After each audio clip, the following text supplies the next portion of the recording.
Opa! Como vão vocês? Hoje, quinta-feira, dia 24 de fevereiro, Porto Velho, Rondônia, 5h08, né? 17 horas e 8 minutos. Daqui a pouco estou indo para a faculdade pegar a parte de Direito Digital. Vocês que me acompanham por aqui, me acompanham pelo canal ou fazem parte da comunidade, a galerinha aí do bem, que é da turma de Direito Civil 1, né? O primeiro contato que nós estamos tendo com o direito civil, né? Sem necessidade de carregar tanto peso, né? De vade-mecum para a gente começar a estudar. Então, essa proposta da aula que foi conversada ontem, né? Foi ministrada ontem, foi sobre a Lei de Introdução ao Direito Brasileiro, né? Eu conversei com vocês sobre a questão de evolução dessa legislação, né? Antes de 2010, ela era uma lei de introdução ao Código Civil e ela só abarcava o Código Civil, dava critérios para poder estudarmos o Código Civil, e agora ela está abarcando todos os ramos do direito, porque é a lei de introdução ao direito brasileiro. E aqui nós temos critérios, né? O que nós conversamos ontem, antes de adentrar a matéria, foi explicar para os alunos a identificação de um artigo, né? Porque os alunos estão começando agora, eu tive muito cuidado para poder passar essa orientação, explicar o que é o caput, explicar o que são os incisos, explicar o que são as alíneas, explicar como se lê um caput de um artigo, né? Se de repente tiver alguma referência doutrinária, ou então numa própria decisão que se fala in fine, que é a parte final do caput. Nós aprendemos juntos que o caput é a parte que chama o artigo, né? Artigo 1º, 2 pontos, aí tem lá o que o artigo 1º diz. Então, inicialmente é o caput. Os incisos são os números romanos que ficam na vertical. Embaixo dos números romanos, que são as letrinhas, são as alíneas, e por aí vai, uma parte bem introdutória para vocês que estão tendo contato agora com o Direito Civil 1. Beleza? Nós lemos essa apresentação ela traz a questão teórica, e ao longo dessa explanação nós ficamos fazendo comparativos com situações práticas. O que eu foquei para vocês, que eu vou até antecipar esse slide aqui, nesse macete, que eu botei como bizu, é que no estrangeiro são 3. Voltando para cá, nós estamos falando de legislação, tá? De criação de lei. Lá no quadro, nós desenhamos uma ordem vertical aqui para vocês. As etapas da criação de uma lei. Quais são as etapas? Quais são as fases para a criação de uma lei? Número 1, colocamos lá em cima do quadro, iniciativa. Número 2, discussão. Número 3, aprovação. Número 4, sanção ou veto. Número 5, promulgação. E número 6, a publicação. Paramos um pouquinho para poder discorrer sobre a discussão, para falar sobre a discussão, né? Discorrer sobre a discussão está excelente. Nós conversamos e falamos sobre a audiência pública. Contei sobre uma experiência, né, onde eu participei de audiências públicas para promulgação e publicação de leis, expliquei como é que funciona, e aí nós tivemos esse conhecimento naquela aula, tá? Os advogados que participam, que fazem parte de comissão da OAB, participam da audiência pública, dão opiniões, falam sobre os artigos, dizem que o artigo tal não vai ser efetivo, o outro vai ser, o outro pode ser mais eficaz, o outro não pode. Existe uma discussão sobre isso, uma relatoria, e aí se encaminha tudo para o Senado para ver se vai fazer algum tipo de ajuste e para ver se vai ser aprovado. Tá? Não vamos entrar muito no detalhe, porque ficamos presos falando sobre mais a parte constitucional do que a parte de direito civil. Então, pela nossa lei de introdução, né, a lei começa a vigorar em todo o país, em todo o território nacional, após 45 dias da sua publicação. E aí nós fizemos esse quadro aqui interessante para vocês fixarem, que no estrangeiro essa lei ela entra em vigor após 3 meses de publicada, e por isso que vem aquele bizuzinho logo em seguida, no estrangeiro 3 meses, para quem está estudando para recurso. Hoje uma advogada, advogada, né? Uma aluna de 10º período, fez contato comigo do Mato Grosso, agradecendo aí a publicação do conteúdo, né?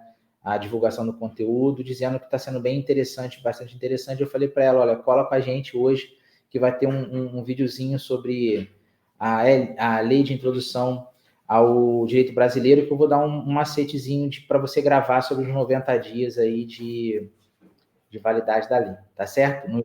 Então, fica esse material para você que está estudando. Se quiser, solicite no suporte. O suporte vai estar escrito aqui na nossa descrição do vídeo, que eu encaminho o material completo em PDF para você, tá? Se você quiser estudar. Então, nós falamos sobre validade, vigência e vigor e eficácia da norma, discutimos sobre isso, falamos sobre a correção, né? Antes da lei entrar em vigor, ela pode ser corrigida, tá? Ela vai ocorrer após a publicação, ela não vai sofrer, não pode sofrer correção, mas antes dela entrar em vigor, ela pode sofrer as correções necessárias. Então, antes da publicação, não tem fato impeditivo algum. Durante a vacatio legis, é necessário um novo prazo e após a lei entrar em vigor, só é possível uma correção se for promulgada uma nova lei. Na verdade, não se recorre, não se corrige, e sim se revoga, tá certo? Então, fica na memória esse debate aí que eu passei em sala de aula. Eu vou passar para uma outra parte mais importante aqui, que nós debatemos e trouxemos para o lado prático, tá? Nós falamos sobre a questão do ato jurídico perfeito, falamos sobre o direito adquirido e falamos também sobre a coisa julgada e o desdobramento dessa coisa julgada de uma maneira didática para vocês aprenderem o que pode acontecer no futuro acadêmico de vocês. Então, esse destaque que eu faço agora do ato jurídico perfeito é um ato consumado segundo a lei vigente ao tempo aqui em que se efetuou. Então, todo o processo judicial, trazendo já para o lado prático para interpretar o que é o ato jurídico perfeito. Todo processo judicial ele é eivado de atos processuais. Esses atos processuais devem respeitar a lei, devem respeitar a norma legal.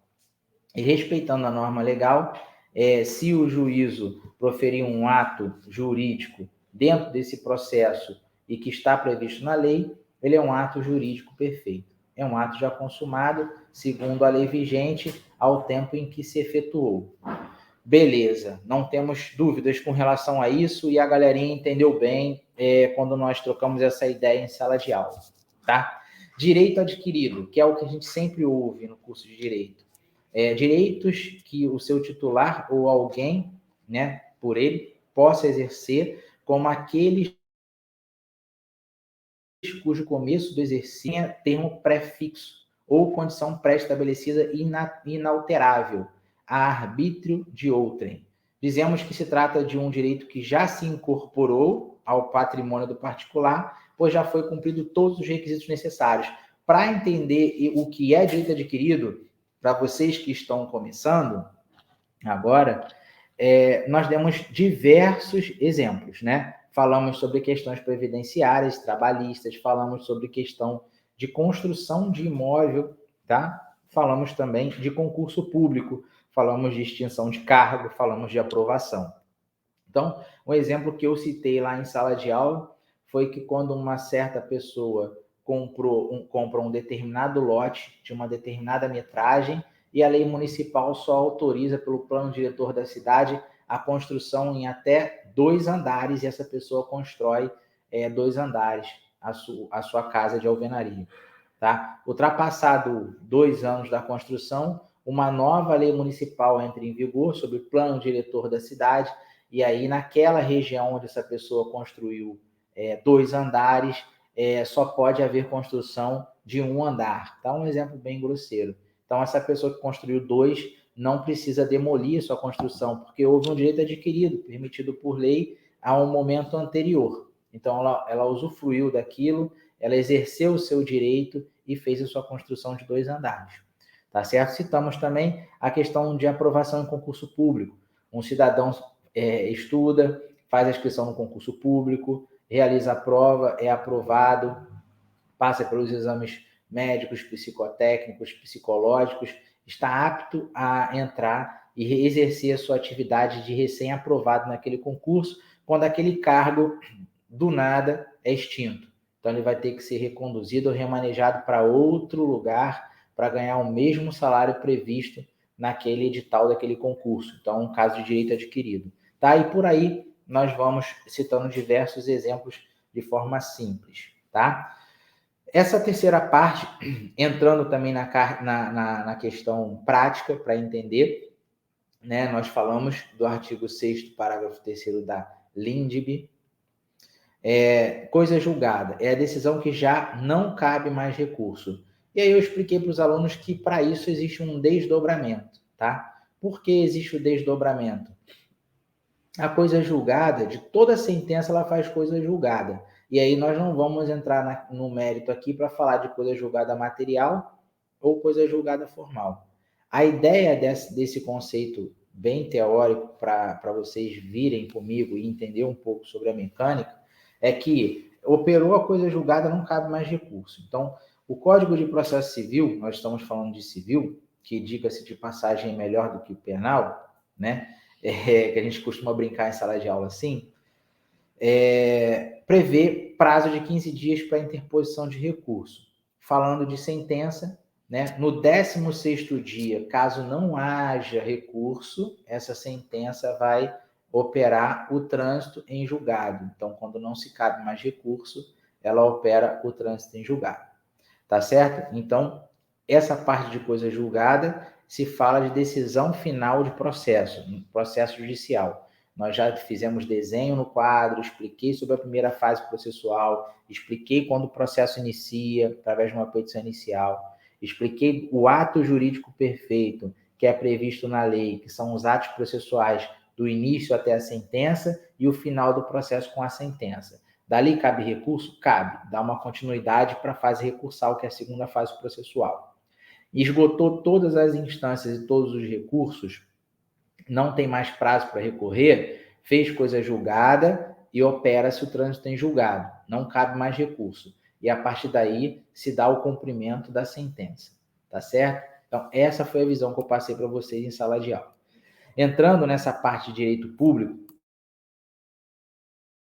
antecipando essa apresentação, né, nesse direito público nós fizemos um desdobramento. Nós conversamos e acabamos entrando numa questão de diferenciação entre direito público e direito privado. Não teria como ler sobre esse slide, sobre a lei de introdução ao direito brasileiro e a modificação para a inclusão de normas de direito público, sem falar o que é o direito público, como se opera o direito público, e o que é o direito privado e como se opera o direito privado, tá certo? Isso aí se aproximou muito da aula que nós tivemos de Direito Civil 4, né? Na quarta-feira de cinzas. Então, o que nós conversamos ali? Primeiro eu vou ler aqui essa apresentação. A Lei de Introdução ao Direito Brasileiro em 2008 foi modificada para incluir as normas de direito público. Tá? O objetivo da inclusão é dar maior segurança e previsibilidade ao direito e, consequentemente, diminuir discricionariedade dos agentes públicos. Assim, podemos dizer que os artigos 20 a 30 estão mais relacionados ao direito administrativo, ao direito financeiro, ao orçamento, ao direito tributário, do que com o direito civil. Como se trata de um trecho relativamente novo, as bancas tendem a realizar questões sobre o tema. Então, vejamos as principais partes, que aí vai ter um desdobramento dessa apresentação, mas nós paramos por aqui para poder debater direito público e direito privado. Nós sabemos que a matéria de direito administrativo, ela vai tratar sobre interesse público, não é? Nós falamos sobre interesse público quando existe, por exemplo, um processo licitatório. O processo licitatório não é a compra pública, né? O Estado, né, a União, ela não vai comprar materiais ou vai contratar serviços para a manutenção de sua própria estrutura com dinheiro público.